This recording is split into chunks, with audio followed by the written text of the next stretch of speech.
Welcome to another episode of the Homegrown Helpers.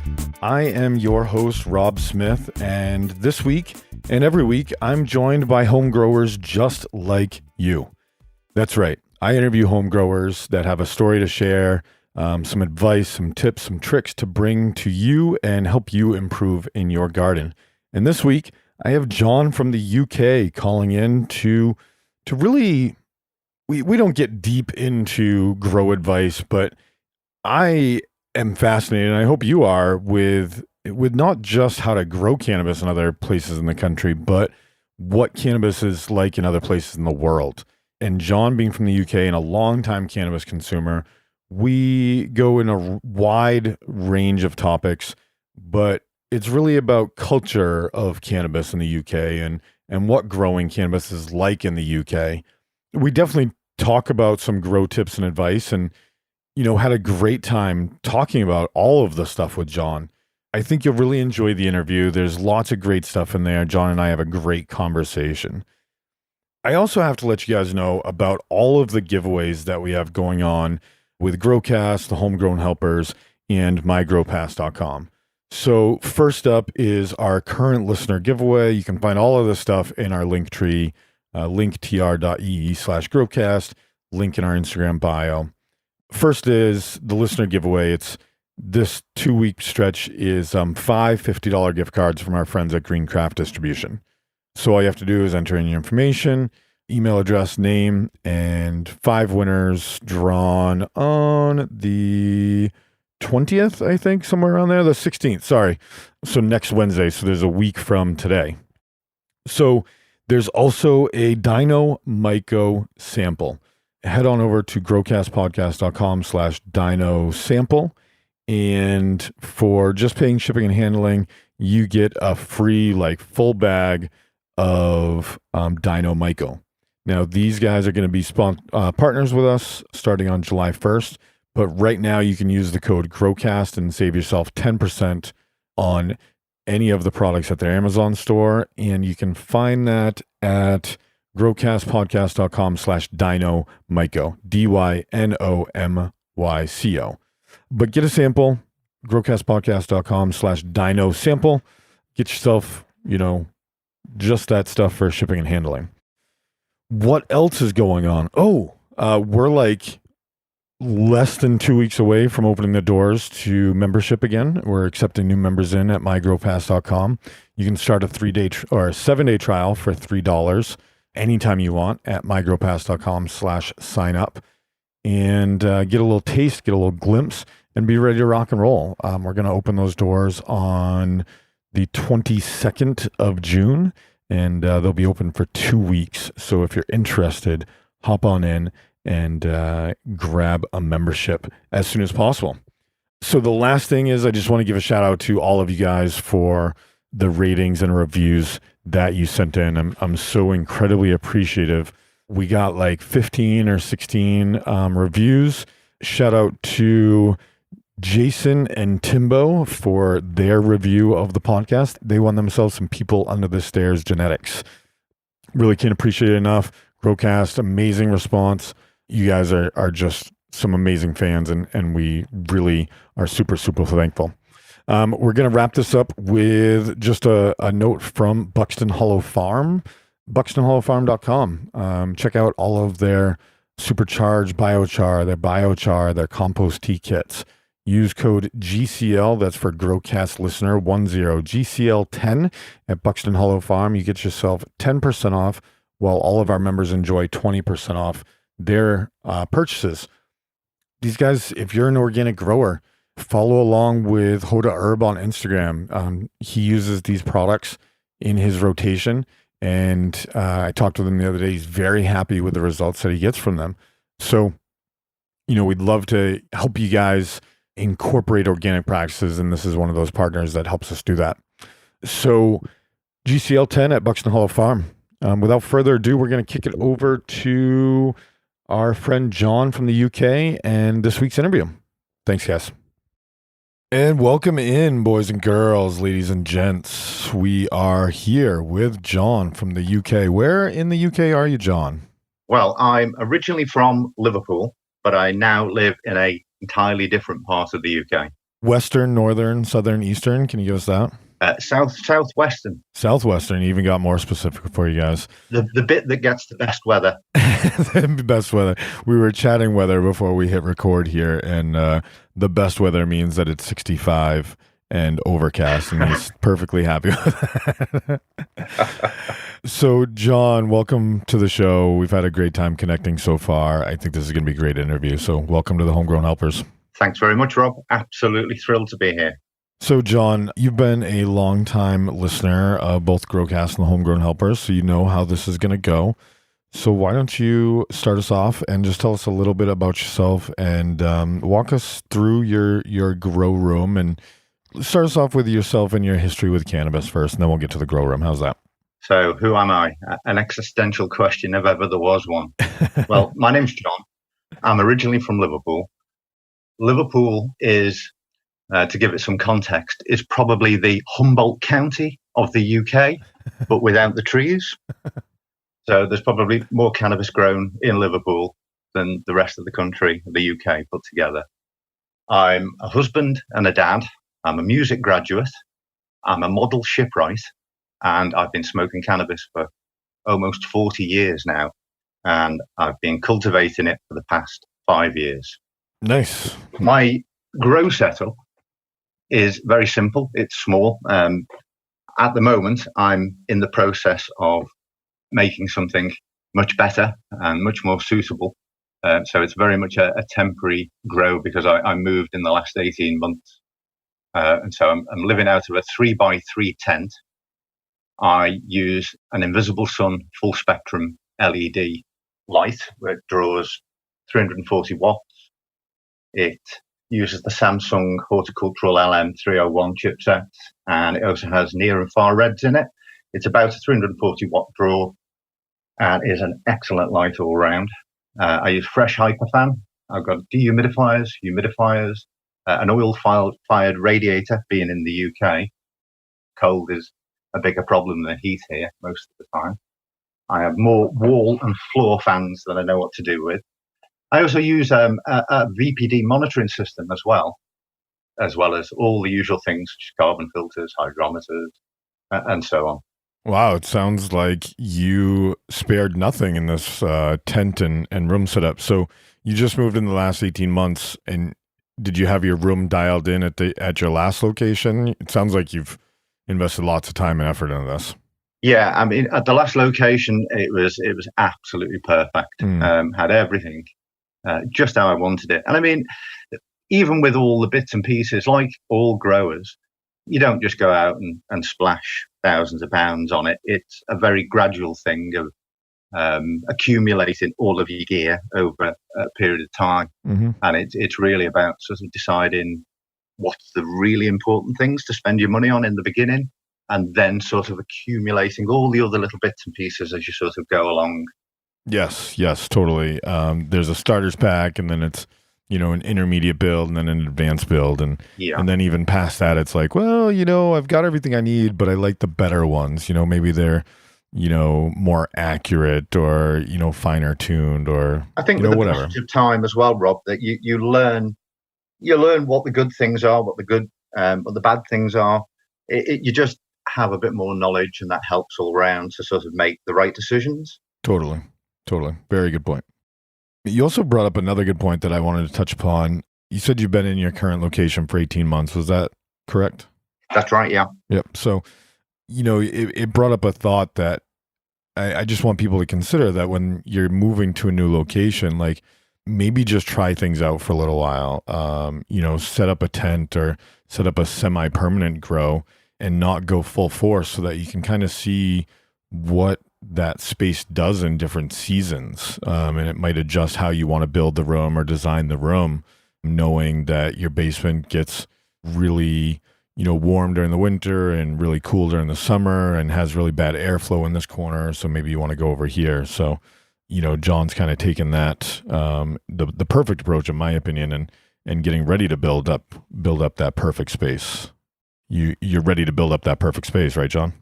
Absolutely. Even sometimes just moving your tent within your own home to a different room can Totally. change the environmental conditions completely. And Totally. whilst the UK is a relatively small island, so wherever you move, it's probably still not even getting out of the state in the US.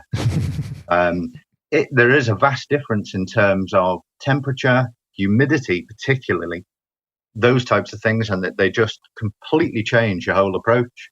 Now, for the very first time in my entire growing career, contemplating buying a humidifier. Now, we have plenty of dehumidifiers in the UK because Right. our greatest battle is with permanent dampness. Right. And to give you some idea, you still have to run your dehumidifier even in the summer in the UK, which is very depressing. But nevertheless, more often than not, you do. And so now that I've moved, and there's probably only about 350-mile difference further south, I'm now having to deal with very, very low humidity for the very first time. So it's quite an interesting challenge. Yeah, I'm curious. You said you're growing in the basement. I wonder what the difference is, if you were to take that up into the highest level of the house, whether you have an attic or it's a second story bedroom or whatever. Have you measured the difference and just seen if you could definitely control the humidity better up in there? 10-degree difference. Wow. 10-degree difference between the upper story and the basement. Yeah. It's a world of difference. Yeah. Cool. So, I mean, I try to have, as far as I can, a kind of holistic approach towards growing. I try not to overly complicate it. One of the great things that's happened over the past decade is the release of information generally to everybody in the world, and that's come off the back of the US and Canada decriminalizing and legalizing. And it's just created a vast amount of information for everybody to sort of tap into. But with that, of course, becomes the sort of commercial side of it. And all of a sudden there are, 10,000 nutrient companies, 10,000 light companies, 10,000 tent companies, and so on and so forth, all telling you that, you're missing out if you're not buying this particular thing. And really, growing plants is a fairly simple and straightforward thing most of the time. Whilst there is a different set of imperatives, I suppose, on commercial growers, because they obviously need to make a profit of what they do. For the home growers, I suspect that most home growers grow for quality rather than quantity. And it's important to sort of not just go out there, buy everything in sight and throw it all on your plant and hope that it's going to do very well, and then be puzzled when your plant curls up and dies or is very stunted in its growth and so on. So I try to do the minimum rather than the maximum in the way that I approach my gardening. And so I try to use organic as much as possible. I use very basic things. So I'll have a basic bloom, a basic grow, a basic PK booster, and then general kelp-based supplements. And really, I'll just add occasionally a bit of fulvic and humic acid, and I'll use occasionally things like mycorrhizal supplements and so on. And really, beyond that, I try to underdose when it comes to feeding. And I have a sort of staged approach towards fertigation, if you like. So, John, you bring up a really good point. Cannabis growing can be as simple or as complicated as one would want to make it. You take a very simple approach and you can measure all your inputs and all your results and measure your soil pH every day, but it doesn't have to be that complicated. We're going to take this interview a different direction. As a longtime cannabis consumer, and not to make you feel old, John, but I think you've been smoking cannabis for just about as long as I've been alive. And John's going to bring us through a little history and what the cannabis scene is like in the UK from his perspective, and what it's like growing in a completely illegal country with the viewpoints that they have. Well, I think the first thing to understand about the UK is that it's massively hypocritical in its attitude towards cannabis. For the past 90 years or so, in fact, since 1928, cannabis has been illegal to own, possess. smoke, sell in this country. However, for the rest of the existence of Great Britain, cannabis was not illegal, and you could buy it along with opium and many other things in the corner shops. And in fact, if we go back in time, right the way back to Henry VIII, in 1533, Henry VIII actually ordered every man and woman in Great Britain to grow allotments of hemp. So it could be argued that the British Empire is actually founded on weed. Now, the reasons for the hemp were obviously for rope and for sail for the ships, because they need to be replaced every 2 years. And you were looking at about 5 football fields of sailcloth per ship and about 28 miles of rope. And they had thousands of ships. So that was a hell of a lot of rope and hemp that they needed. So Queen Elizabeth I, around about 80 years later, actually increased the quotas and the penalties for failing to meet them. So can't win, can you? You're damned if you do and you're damned if you don't. So if you don't grow enough weed, you're going to get fined. And these days, if you do grow weed, you're going to get fined. So either way, it's never been a good thing. Right. Now, I mean, it goes back even further than that. I mean, the oldest evidence of cannabis in Britain came from seeds found in a well in York at Micklegate, and that came from a 10th century Viking settlement. So they've been around for a huge amount of time. Wow. And one of the things that Britain did at when they were starting to expand their colonization around the world is that they realized that many of their colonies were perfect places to grow cannabis, and so brought all their hemp seeds over across the world into lots of different places that probably or may not have had their own seeds there unless there were some land races that were still around that had never been found. So in some ways, the English Navy were responsible for spreading certainly cannabis cultivation quite around the world. Now, in terms of prohibition, well, prohibition's been around since 1928 in this country. And it's kind of ironic because you can see that from the 60s and the 70s onwards, the arrests went through the roof. So in 1960, there were 235 arrests in the UK for possession of cannabis. So by 1973, 13 years later, there was over 11,000 people arrested for possession of cannabis.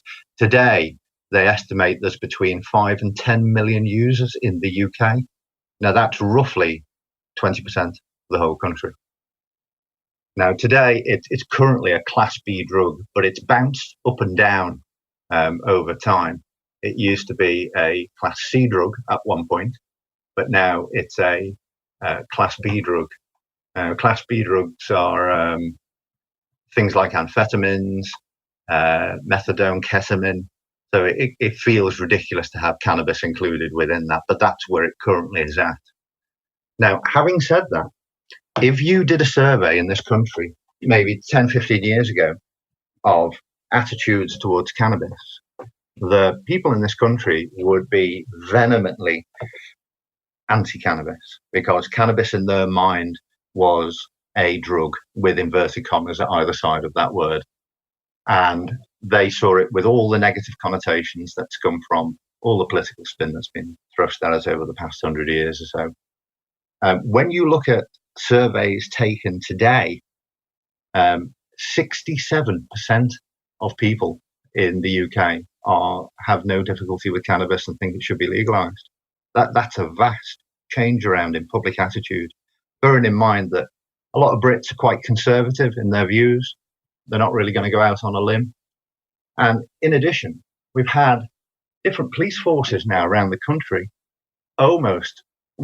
basically telling the public that they're not going to be targeting people who grow cannabis for personal consumption unless they're being blatant about it. So we have lots of regional police forces around the country. They get to spend their own funding on however they choose. But these days, they've basically decided that cannabis is a waste of their time. And if you grow more than 9 plants in this country, then they'll treat you as if being a commercial grower, and therefore you will get prosecuted and go to jail. And just in terms of jail sentences in this country, it's a lot more lenient than the US.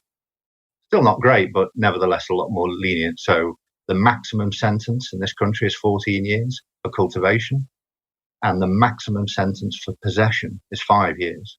There's unlimited fines that attach to both, but nevertheless, it's not a 50-year sentence or something as horrific as that.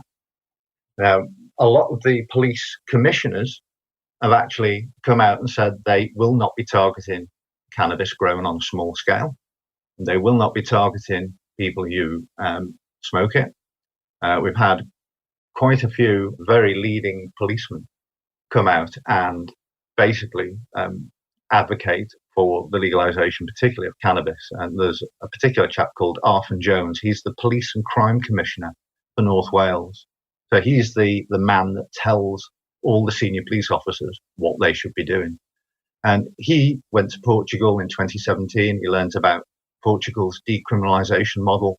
He's visited Uruguay and is completely pro. In fact, he came out in public, and this is a senior police officer in public, stating that in his police career, he'd never met anybody who had caused violence through cannabis, as opposed to hundreds of violence cases related to alcohol. And so from his attitude, he said, well, look, cannabis should be regulated just like alcohol and tobacco, which actually cause far more harm to individuals and society in general. And we should have a licensing system so that it can be sold through pharmacies and shops, as happening in Canada and certain states in America. So he was very pro. He also thought that it would take cannabis out of the hands of organised crime. And I mean, there is a huge market in the UK. Currently, Liverpool, the city of Liverpool, there is more cannabis grown in Liverpool than the rest of the country put together. And to such an extent that they have a cannabis glut and they export their illegally grown cannabis to Europe. So Liverpool is very much in the traditions of the good old Humboldt County. However, these are all indoor grows because this is the UK and this is, of course, Prohibition. Right. It's quite interesting when you look at the differences. So an average semi-detached house in the UK is very small compared to perhaps the States, where land is a bit more generous. And so the average square footage for a house is probably between 1,000 and 1,500 square feet. That's over 2 floors. Now, in Liverpool, you'll get plenty of experienced growers who will cram 3,000 plants into one house. So you've got 1,500 foot of floor space and 3,000 plants. So that's a £1.8 million crop every 3 months. And they are finding hundreds of houses with 3,000 plants in across Liverpool at the moment. There's plenty of raids going on during COVID at the moment. Wow. Well, they're counting on people being home, so there's lots of that stuff going worldwide. Yeah, people can smell it. People can see something. They're around a lot more to notice anything unusual, if you like. Yep. Yeah. Well, then there's also raids assuming that people are home, so that the cops think it's going to be easier for them to locate the and apprehend the people. Absolutely, and it might reassure you to know that the police in the UK can't use a calculator equally as much as the police in the US. Right. So we all know about police maths, don't we? Yep, for sure. Yeah. So half a joint is wherever £800 worth of cannabis, or right. 4 plants has got a net worth, a commercial street value of 1.2 million or something. Yeah, I don't know what. I remember seeing Danny Danko posted something about the brickweed was being confiscated, and it was like, $3.2 million worth of brickweed. I'm like, at no point in time in history did that much weed, that kind of weed cost $3.2 million on the street value. Well, we could actually be wrong, Rob, though, because it could be that the police are actually the best cannabis growers in the world, because they're clearly getting around about 9 to 10 ounces a plant. Right. And if I could get 9 to 10 ounces a plant, I would happily go and study with the police. Well, some people might argue that they have the most captive audience to distribute to in the world. So. But I suppose all the criminals, all the people that they've arrested over the years, probably give them a bit of knowledge. Yeah. Yeah, well, it's like, let me confiscate your stuff and then I'll sell it back to you on the inside, you know? So anything else that you wanted to cover with the history of cannabis in the UK and the scene of cannabis in the UK, especially around growing? Yeah, so just to sort of to cap it all off, so we've gone through a sort of a period where we were all ordered to grow cannabis, right the way through Prohibition, the current state now. But despite the fact that we're still federally illegal,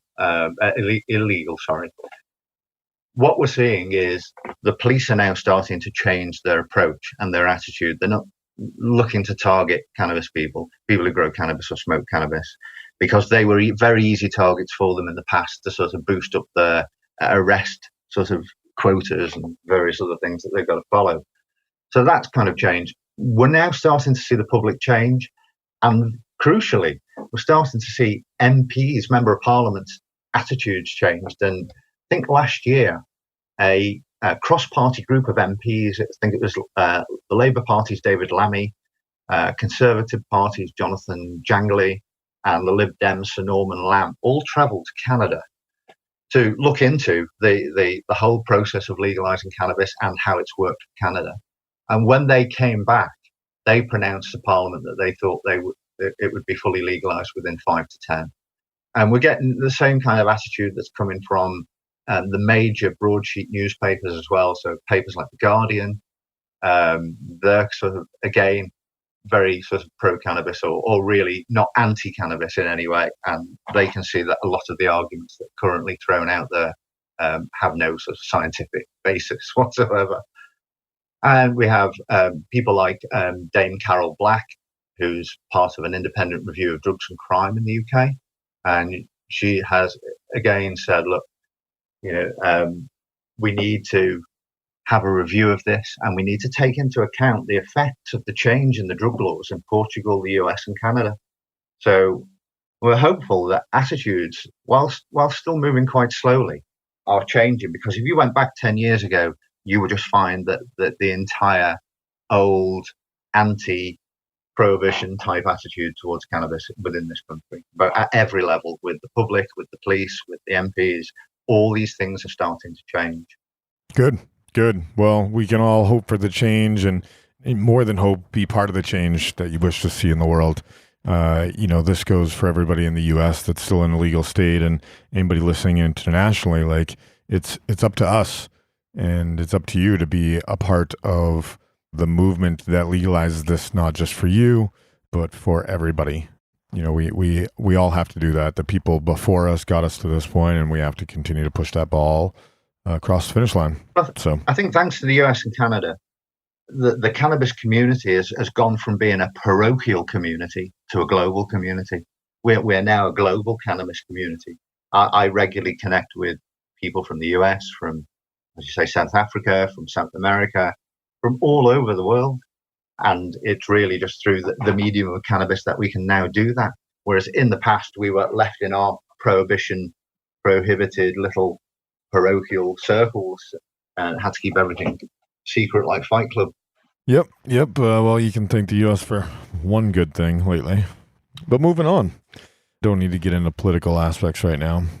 John, we're going to shift and get into the grow advice here. I really appreciate, the history of the UK. And personally, this is part of the job that I love, and connecting with growers from around the world and hearing the histories, but also the current culture and what's happening out there. So thank you for sharing. Well, unlike many of your other guests, I've only been growing for about 5 years. And so I'm not the most knowledgeable of growers, but I have my own things that are worked out over a period of time. And one of the things I would always advise people, if at all possible, and of course this has to be done at great caution, but try and find a grow buddy. A grow buddy that you can trust is a lifesaver, because they will save you when you have a crop disaster and keep you stocked up. You can go through a greater variety of strains together, because if you both grow different strains, it means that you can cross and share and hunt through many more different varieties of cannabis to try and find your favorite ones. And of course, it means you can go on holiday because you've got somebody to look after your crop whilst you're away. So subject to you choosing very, very carefully who that person may be, a grow buddy is always a good thing to have. So we're going to take a quick break right here and thank our latest sponsor. That's Trimbag. You can head on over to trimbag.com, use code GROWCAST, save yourself $30 and get free shipping on something that you're going to need very soon if you're an outdoor grower. This Trimbag is going to trim up approximately 2 pounds of cannabis in just a matter of minutes, and some arm flexing, some tossing around of this big bin, this big bag that they have. And I've, been very honest about this product, my feelings about this product, and I was a doubter. I didn't understand how a bag could do such an amazing job, but I've seen it time and time and time again that the product that comes out of it is just well trimmed. It's not perfect. And from somebody who owns machines and views machines, you don't want a machine or anything other than a pair of scissors to perfectly hand trim a bud. But this does a really awesome job. And I'd encourage you, go check out some videos, Instagram, YouTube, all of the places. Head on over to trimbag.com, use code GROWCAST. That gets you $30 off. That gets you free shipping. But our members save $50 and free shipping on the Trimbag. They also get their chances to win a Trimbag. Listeners get a chance to win a Trimbag. This is just a great company, great partnership. Trimbag.com, you know what to do. I was hoping you could kind of kick us off and talk about your biggest learning opportunity, your biggest opportunity for improvement in the garden. Do you remember what you put down on the form for that? Yeah, absolutely. Great. Can you walk us through that? So I've had probably 20 or 30 pretty successful harvests, lots of different varieties. And when you start getting into a sort of rhythm with the growing, there is a chance for you to become a bit complacent about what you're doing. And it doesn't have to be very complacent. It can just be 1% out here or 1% out on humidity or temperature, or you might get a little bit sloppy with your watering, or you might get a little bit sloppy with your feeding, maybe a little bit too much or a little bit whatever. And that happened to me, in fact, in my last grow. And I ended up creating basically a toxic lockout. So, of course, it was the ubiquitous CalMag deficiency, because that's what it looked like, but it wasn't, of course. It was a magnesium lockout created by overdosing on nutrients. And, of course, you can chase the ball a little bit with that, because all of a sudden you start to see a deficiency happen. You start chucking more nutrients on it to try and cure the deficiency, but that's creating the lockout even stronger. And that's exactly what I did. So from my point of view, it was a good point to kind of reset me, and it helped sort of reset my focus and concentration on what I was doing, and as well to concentrate on the amounts of nutrients that I use and the frequency, the whole 9 yards. And so it taught me a very salient lesson, because it try as I might, I must have flushed that plant about 20 times. It still didn't get rid of that lockout. Really? Yeah, it got to a point. Part of the problem as well was created, but I was starting off with a soil substrate that had lots of bat guano in it. And so the combination with the bat guano, it just absolutely created a toxic hell for me. And the plant coped admirably well, but I was a bit disappointed in myself, because obviously I could have done better with it. I could have done far better with it. So do you think that the Syngenic growers are going to have a harder time troubleshooting those nutrient issues, where you could have some organic nutrients in there, but supplementing with synthetics? You've made that transition. How did you troubleshoot when you had those organic inputs that could be causing the issue, yeah, but you had these synthetic inputs as well? Well, the biggest issue is patience. You've got to be patient when you're growing in soil, and particularly when you're trying to cure different deficiencies that may come along from time to time. because you're probably looking at, as a rule of thumb, not always, but they're about 2 weeks before you're going to see any effects at all from the inputs that you put in today. So it's not like growing in cocoa where, you're seeing the changes within a day or a day or two straight away. So you've got to be a little bit patient before you, otherwise you end up just sort of chasing the ball, basically. You keep pouring more fire on fire. So you're just suggesting, flushing and then kind of giving it, a good amount of time to see if it comes out of it. My experience with any nutrient issues is, it takes a long time to build up to that point. Yeah. So like you said, it takes not as long, but, you got to see good, fresh green growth and allow your plant to correct before you think that you've gotten over that hump. It's not just, flush a couple times and move past. Any advice for knowing when you've gotten to that point of, now I can get back to things as usual? Well, in a way, it's prevention it's being proactive rather than reactive. So if you are getting to a point where you have already created a toxic lockout, it is going to take some time to sort out. Now, if you're in flower, that's a bit of an issue because you haven't really got that much time. If you're in veg and you're dealing with photoperiods, then obviously you get to control it to some degree. So you can get your plant into a healthy state before you decide to flower. But as you say, you've got to flush with pH water, and you've got to be very, very conservative with any inputs that you put in, because you've got to give it a lot of time. But ultimately, really, the best scenario is not to create that situation in the first place by being fairly modest with your inputs as you grow, particularly in soil. This doesn't really apply for cocoa and other mediums, but it certainly does for soil growing. Cool. Great tips. Now, go ahead. Well, one of the other things that I've kind of learned is the sort of old carpenter's maxim of measure twice and cut once. So what I mean by that is read some more, and read some more again. Keep on reading. You can never read enough. You can never get enough information.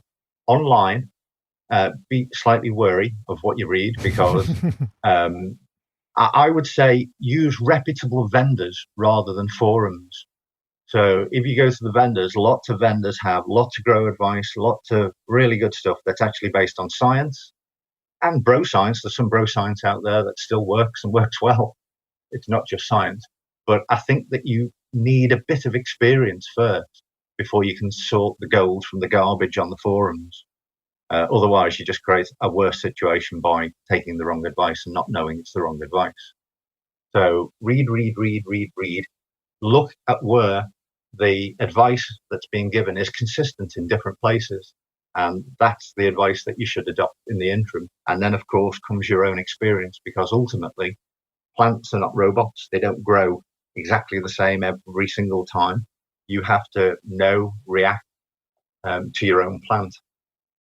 So that's something else that I particularly like. But I also have found that I always have to have a proper plan. So I need to have a list of daily and weekly chores. I write everything down like a maniac. I've created my own sort of grow diary, if you like, recording all the vital information that I have, which includes, EC in and EC out and so on. I concentrate on the appearance of the plant, because I think we look at our plants an awful lot, but are we listening? Sometimes we need to listen to them because they're telling us things and we just don't know it. And really observe those leaves, really understand. And it changes from different cultivar to different cultivar. So it's about having a sort of proactive plan of recording the information, a proactive plan of observing your plants and trying to understand what's going on with them. And then a proactive plan of asking yourself, well, what did I do to make the plant look or behave like this in the last week, 2 weeks, 3 weeks, or however long since the plant looked really well and healthy? So you can't just sort of first bit of CalMag advice I can find, and then I'm going to drown it in CalMag and hopefully it's going to be better. You've got to have a plan. You've got to be proactive about it all. Yeah, I'm not really sure where the more CalMag movement started, but man, it is not the best movement in the world. It's It's not the answer, folks. More CalMag is not the answer. Well, I may be wrong, Rob. I'm not entirely sure on this, but I'm pretty sure I read somewhere that actually calcium and magnesium should be administered separately. And when they're administered together, they actually create problems for each other. Huh. I'll have to look at that. I'm pretty sure I read that somewhere scientific. Unfortunately, I can't recall off the top of my head, but I'm pretty sure that there's a few manufacturers out there now that are starting to make CalMag separately, so separate calcium, separate magnesium. Well, I mean, anytime you're putting so many micro or macro and micronutrients in together, you're assuming that every plant needs it in that exact ratio. So improving that dosage and the control could definitely be of benefit there. Being able to give it more calcium without being able to give it more magnesium. So I can definitely see the benefit, but I'll do some research and see if I can find something to post with this. Yeah, I'm absolutely sure that I definitely. It was only about a month ago I read it, but funny what you're saying sort of brings me on to something else that. I've seen the benefits with my own plants, and I do this thing of staged fertigation.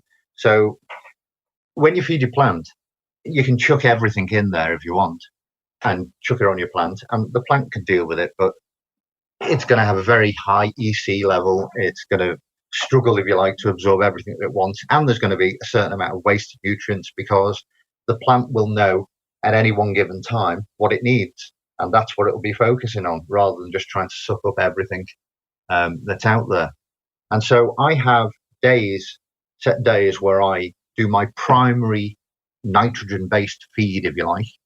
And that will involve a sort of nitrogen. It will involve fulvic acid, CalMag if it needs it. And then on a separate day further on in the week, I will have another day, but it won't be a primary feed day. It will be for things like enzyme, nutrients, organic teas, humic acid. So things that are not necessarily feeding the plant, things that are conditioning the soil and things that are making what's already in the soil easier for the plant to uptake.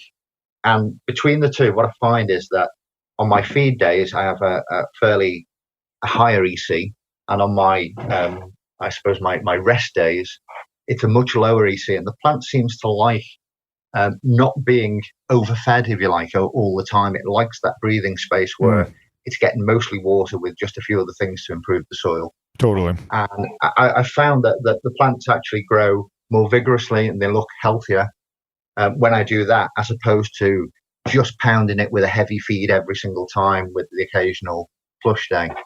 Well, I'd like to wrap things up here. On the answer to your question on things to avoid on the form that I have all our guests fill out, and guest listeners, if you want to head on over to the homegrownhelpers.com/apply if you have a story to tell, some advice to share, come on in and join me and fill out the form, and I'll get to you within the next week or so. And John, you gave a really good answer on some things to avoid for new growers, and I'd like to just cover a couple of those if you can. Okay. I mean, we've already covered the overfeeding, but why don't we talk about the tinkering, Sure. Not falling into the marketing hype. Well, there's a lot of marketing hype out there, especially when it comes to nutrients. There's a hell of a lot of fluff and glitter. A lot of the nutrients that are out there don't really tell you what you can reasonably expect to achieve by using the product. But you are sold, if you like, that there's going to be some seismic change if you use this product. Your plants are going to go twice as high or twice as fat, or yields are going to increase. But the reality is that whilst they do improve the plant, it's an incremental improvement rather than a sea change. So the best way I can sort of explain it is that many, many years ago, back in the 80s, I had a very expensive music system, a stereo, back in the days when valves rule the world. In fact, my dad gave me it. It cost £1,000 back then, which was a huge fortune. Now, my friend had a stereo as well, which he assembled from car boot sales, garage sales, all that kind of thing. He spent the princely sum of 30 quid on his stereo. So Did my stereo sound better than his? Yeah, it did. But did my stereo sound £970 better than his? No, it didn't. Now, that's the thing. When you look at a lot of these products, some of them are incredibly expensive. How much more bang are you getting for that book? Mm-hmm. And there might be incremental, but it's rare that you're going to get something that's a complete sea change. Mm. So when you're starting out, for anybody starting out, money is always an issue because there's always more gear than however deep your pockets are to buy. And as I said earlier on, most of the stuff that we get, we accumulate over the passage of time. So spend your money on the important things.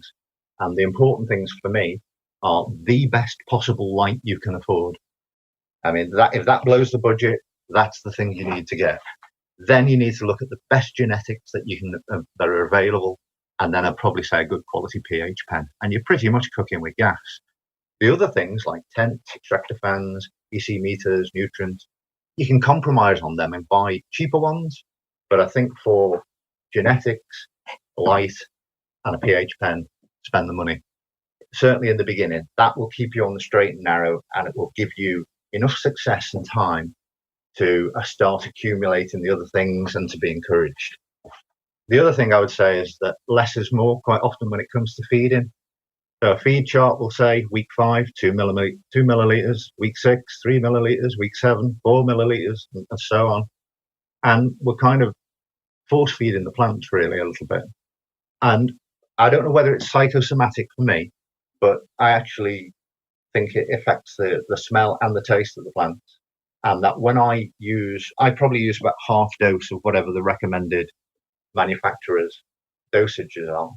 And I've found that the plants have grown absolutely just as well. I've done it with full doses and as a test grow and with a half dose and grown plants side by side. And there's been virtually no difference between them whatsoever, except when it comes to the taste and the smell. And I've found that the less I use, it's not really microdosing, but it's just minor dosing, if you like, the better and the happier the plant seems to be. It seems to not want to struggle to try and uptake, heavy EC sort of waterings. So I would say that less is more. I would concentrate on the very straightforward stuff: grow, bloom, PK supplement, fulvic and humic acids, whilst there are full ranges with, 12, 15 bottles of different things that you can pour on your plants. Quite frankly, there's probably only about 3 or 4 that you need to. They're probably the main tips I would put forward. Great. Well, I think that's a great place to wrap things up, John. Do you mind sharing where and how our audience can find and connect with you, and any last bits of advice that you'd like to just pass on? Well, the first thing is, being the age that I am, I don't do social media. Awesome. So I am on Grow Diaries. Okay. I have plenty of plants out on Grow Diaries, Inter alia 666, which incidentally is Latin for, amongst other things, the devil, given that we grow the devil's lettuce. In terms of advice, I would say to people, enjoy it. Really enjoy it. Don't get caught up with worrying about this and worrying about that, worrying about have I done this and have I got that. The whole point of growing cannabis is to enjoy it. And somebody once said that smoking cannabis isn't addictive, but growing is, and it certainly is. It will change your life. Even if you've been an old smoker like me for many, many years, the minute I started growing cannabis, it changed everything for me.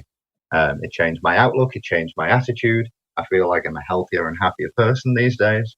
I'm connected with the outside and nature.